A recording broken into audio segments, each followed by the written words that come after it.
রোহিঙ্গাদের নিয়ে যার এত মাথা ব্যথা, অ্যান্টোনিও গুতেরেসকে তিনি নিয়ে আসলেন বাংলাদেশে যাদের হয়ে কথা বলতে, কিন্তু এই যে সংখ্যালঘুদের ওপর যে আক্রমণগুলো হয়েছে, বিশেষ করে হিন্দুদের ওপর, একটাবারও সেই কথা তিনি বলছেন না। তিনি তো শান্তির দূত, তিনি তো নোবেল লরিয়েট বলে নিজেকে বারবার জাহির করছেন। আমি এই ক্ষেত্রে আসলে আপনাকে উচিত ছিল আমার একটা ডকুমেন্টস আগে থেকেই একটু পাঠানো। এটা আমার জন্য খুবই একটা ইম্পর্টেন্ট, আপনাকে একটা তথ্য দিই, আমি আপনাকে ডকুমেন্টসটা পাঠিয়ে রাখি যদি আপনি মনে করেন। সেটা হচ্ছে আমি একটা অর্গানাইজেশনের সংবাদ পেয়েছি, এটা আপনাকে তথ্যটা এই প্রোগ্রামের মাধ্যমে আমার মনে একটু দিয়ে রাখা ভালো।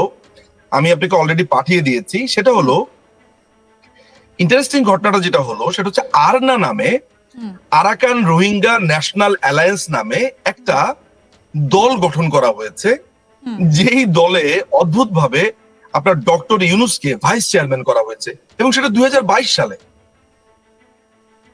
এখন আপনি আমাকে জিজ্ঞেস করতে পারেন যে এটা আমি কোথায় পেলাম। এইটা আমি পেয়েছি আপনার এই আমেরিকার যে আপনার যে আমেরিকাতে রেজিস্টার হয়েছে, তো আমেরিকার যে সাইট গুলো আছে, পররাষ্ট্র মন্ত্রণালয়ের যে সাইট, সেখানে আমি পেয়েছি। আমার কাছে জিনিসটা খুবই অদ্ভুত একটা ব্যাপার। আমি এই পুরো গ্রুপটা দেখে বা এই অ্যালায়েন্সটা দেখে একটু অবাক হয়েছি যে ইউনুস কিন্তু কোনোদিনই বাংলাদেশে যে এত রোহিঙ্গা এখানে এসেছে, প্রায় মাননীয় প্রধানমন্ত্রী শেখ হাসিনা তিনি যে এত রোহিঙ্গাকে এখানে স্থান দিয়েছেন, জায়গাতে আমি কিন্তু কখনো শুনিনি ইউনুস আপনার কখনো এদের পক্ষে কথা বলেছে, এদেরকে দেশে ফেরতের জন্য কোনোদিন কথা বলেছে, নেভার। আপনি কোনোদিন এটা শুনবেনও না, জানবেনও না। কিন্তু দেখা যাচ্ছে যে এই গ্রুপের ভিতরে আবার সে ভাইস চেয়ারম্যান হিসেবে তার নাম আছে। ডকুমেন্টসটা আপনি দেখে নেবেন। এটা একটা আমার জন্য অদ্ভুত একটা ব্যাপার। তো এই যে আপনার চায়নার সাথে ডিল, এই যে চায়নাতে যাওয়া, আমার ব্যক্তিগত ধারণা যে এইটা বাংলাদেশে আরেক ধরনের নতুন জটিলতা তৈরি করবে অন্যান্য অনেক রাষ্ট্রের সাথে। কিন্তু এই যে নেপাল থেকে বিদ্যুৎ আনার কথা বলছেন, সেটাও কি চীনের সূত্র ধরে? কারণ আমরা জানি যে চীনের সঙ্গে নেপালের সম্পর্ক এই মুহূর্তে দাঁড়িয়ে খুব ভালো।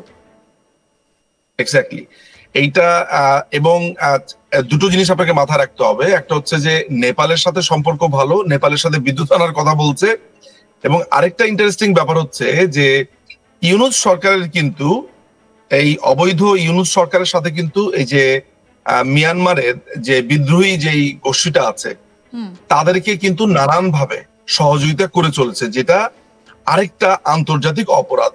অর্থাৎ সেখানে অস্ত্র সাপ্লাই থেকে শুরু করে নানান ধরনের তাদেরকে লজিস্টিক সাপ্লাইয়ের ব্যাপারে আমাদের কাছে এই সংবাদটা আছে। ফলে চায়নার পাল্লায় পড়ে আপনি সামনে যদি এটাও দেখেন যে ইন্দো প্যাসিফিক রিজিয়নে কোন ধরনের গোলমাল বা যেটা আপনি কোয়াড নামে আমরা জানি, আপনি অবাক হবেন না। এবং আমি নিশ্চিত যে চায়না এই ইনভেস্টমেন্টটা এই কারণে করছে যাতে বাংলাদেশকে সম্পূর্ণভাবে চায়না তার বেল্টে নিয়ে যেতে পারে, এবং চায়না ভারত বা চায়না আমেরিকা যে উত্তেজনাটা আছে, এই উত্তেজনাটা আরো একটু পারদ বাড়লো বা বাড়বে বলে আমি আপনাকে এতটুকু বলতে পারি। এবং এটা কনসার্নের জন্য, যেমন মার্কিনীদের জন্য যেমন কনসার্নের, তেমনি ভারতীয়দের জন্য এইটা পররাষ্ট্র নীতি অনুযায়ী কনসার্নের, যেটা হয়তো আগামী 3-4 দিন 5 দিনের মধ্যে আপনি জানতে পারবেন কি ধরনের চুক্তি আপনার দেওয়া হয়েছে, কি ধরনের হয়েছে। ফলে এটা কোনোভাবে ফিজিবল না আপনি নেপাল থেকে বেশি দামে আপনি ইলেকট্রিসিটি কিনবেন, আপনি বিদ্যুৎ কিনবেন, অথচ আপনার আরো অপশন ছিল বা আপনার আরো সুযোগ ছিল। ফলে এই ব্যাপারটা একটু দেখার বিষয় যে কি হতে যাচ্ছে। ঠিক, কিন্তু মোহাম্মদ ইউনূস তিনি ফিরবেন তো চীন থেকে? আমি আসলে অবশ্যই আমার তো আমি এই মুহূর্তে এমন কোনো আলামত আসলে দেখতে পাচ্ছি না। যদি দেখতে পাইও, অন্তত পক্ষে আমি এটা বলতে যাচ্ছি না। এই কারণে আমি বলতে যাচ্ছি না যে এই ধরনের প্রেডিকশন গুলো যেটা হয় যে আমি ঘটার পরেই দেখতে আগ্রহী, বা যদি কোনো কিছু হয়েও থাকে, কিন্তু এখন পর্যন্ত অ্যাপারেন্টলি আমার মনে হচ্ছে কোনো সমস্যা অন্তত আমার চোখে পড়ছে বলে মনে হয় না। I don't think so. কিন্তু তাহলে দাদা, এই মুহূর্তে দাঁড়িয়ে যে প্রশ্নটা ভীষণভাবে প্রাসঙ্গিক, তাহলে বাংলাদেশে মোহাম্মদ ইউনূস নেই, তিনি না থাকাকালীন কার দায়িত্বে এখন? অভিভাবককে বাংলাদেশের, রাষ্ট্রপতি নাকি সেনা? এই মুহূর্তে অভিভাবক বলতে প্রথম কথা হচ্ছে যে এই সরকারটাই তো অবৈধ একটা সরকার। আমি যে আপনাকে আইনগতভাবে একটা একটা একটা একটা ফ্রেমওয়ার্ক আপনাকে আমি বলবো যে আপনাকে একটা জিনিস বুঝতে হবে যে অন্তর্বর্তীকালীন সরকারের কোনো প্রভিশন বাংলাদেশের সংবিধানে নেই। বাংলাদেশে এখনো প্রধানমন্ত্রী হচ্ছে মাননীয় প্রধানমন্ত্রী শেখ হাসিনা। ফলে ইউনূস যদি কোনো দেশে যায়ও, সে কোনোভাবেই বাংলাদেশের চার্জে থাকা, এটার দখলদার অবস্থার মধ্যে আছে। কারণ এক দখলদার যদি আপনার কোনো একটা দেশে যায়, বাকি দখলদাররা সেখানে থাকবে। আইনি কোনো ফ্রেমওয়ার্ক এখানে সুনির্দিষ্টভাবে নাই, যেটা একজন আইনজীবী হিসেবে আমি আপনাকে বলতে পারি। যদি যা বলবো সেটা আসলে আপনাকে ভুলই বলবো, সঠিক তথ্য আপনাকে আমি দিতে পারবো না, কারণ পুরো সরকারটাই তো অবৈধ। আপনি বুঝতে হবে ব্যাপারটা। এখনো পর্যন্ত প্রধানমন্ত্রীর অবর্তমানে, মাননীয় প্রধানমন্ত্রীর অবর্তমানে সরকারের দায়িত্ব সাধারণত পালন করেন স্পিকার পালন করেন। না, আমাদের দেশে যেটা হচ্ছে যে স্পিকার যদি দায়িত্ব তিনি দিয়ে যান আসলে, মানে পরে যদি আমরা বিবেচনাগুলো করি এইভাবে স্পিকারের, এটা ছাড়া রাষ্ট্রপতি হচ্ছে দেশের নাম্বার 1 নাগরিক। রাষ্ট্রপতির ক্ষমতাগুলো একদম সুনির্দিষ্ট করে দেওয়া, এক্সিকিউটিভের জায়গাতে আসলে তিনি আসেন না আসলে। কিন্তু এই মুহূর্তে বাংলাদেশের প্রধানমন্ত্রী এবং চার্জে মাননীয় প্রধানমন্ত্রী শেখ হাসিনাই আছেন, এবং তার পরবর্তী আমাদের স্পিকারের কথা বলা যেতে পারে। ইউনূস কিংবা তার যে সভাসদ আছে তাদের কোনো আলোচনাই এখানে আমি করতে রাজি না, কারণ তারা অবৈধ দখলদার সরকার। ঠিক। এবং এরপরে বাংলাদেশের পরিস্থিতি কোন দিকে যায় আমাদের নজর অবশ্যই থাকবে দাদা। এবং আপনি যেটা বলছেন যে হয়ে যাবার পর, আমি একটা কথা বলতে পারি। হ্যাঁ বলুন। ইন্দিরাজি, আমার মনে হয় আপনাকে একটা তথ্য আমার দিয়ে রাখা ভালো, যেটা দর্শকদের জন্য। সেটা হচ্ছে, আমি আপনাকে ক্যান্টনমেন্টের একটা পরিস্থিতির কথা বলতে পারি, যেটা মনে হয় জানাটা জরুরি।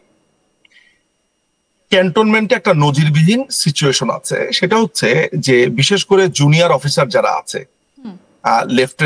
লেফটেন্যান্ট, ক্যাপ্টেন, তারপরে মেজর, লেফটেন্যান্ট কর্নেল, আর কর্নেলও যদি আমি ধরি, কর্নেলদেরকে জুনিয়র অফিসার বলা আমি বলি না অন্তত পক্ষে, আমি লেফটেন্যান্ট কর্নেল পর্যন্ত যদি ধরি, সেখানে এক ধরনের প্রবল, আমি আপনাকে রিপিট করি এবং গ্যারান্টি দিয়ে বলি, একটা প্রবল ইউনিটি আছে।